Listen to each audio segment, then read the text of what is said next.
In the late 1980s, nestled in the heart of the Netherlands, a wizard named Guido van Rossum was inspired by the ABC language, sprinkled with a dash of Amoeba OS magic and a hint of exception handling, to conjure a new programming language.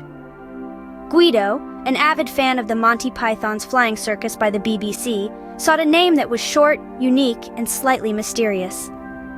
Thus, the legendary language, Python, was born. Guido, our benevolent dictator for life, or BDFL, spun Python's syntax with threads of ABC's best attributes. He added classes, inheritance, and a dash of Modula 3 magic. The Python community huddled around the campfire, also known as compa-lang.python, to share tales of loops, lists, and lambdas. In the frosty January of 1994, Python emerged from its shell as version 1.0. With it came functional tools like lambda, map, filter, and reduce. Guido declared, Python acquired these goodies, courtesy of a Lisp hacker who missed them and submitted working patches. Guido, like a wizard on a quest, left the Netherlands and continued Python's saga at the Corporation for National Research Initiatives, or CNRI.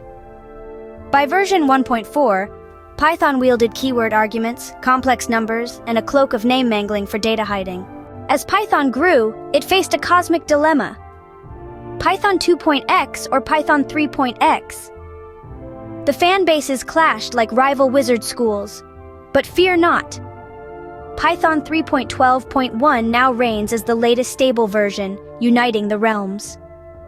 Today, Python dances in the halls of tech giants like Dropbox, Google, and Quora.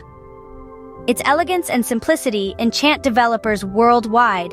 And so, whenever you write print, "Hello world," remember that you're whispering an incantation passed down through generations. And that, my friend, is the whimsical history of Python, a language that slithers, flies, and occasionally trips over its own tail. May your code be as graceful as a python waltzing through a syntax forest.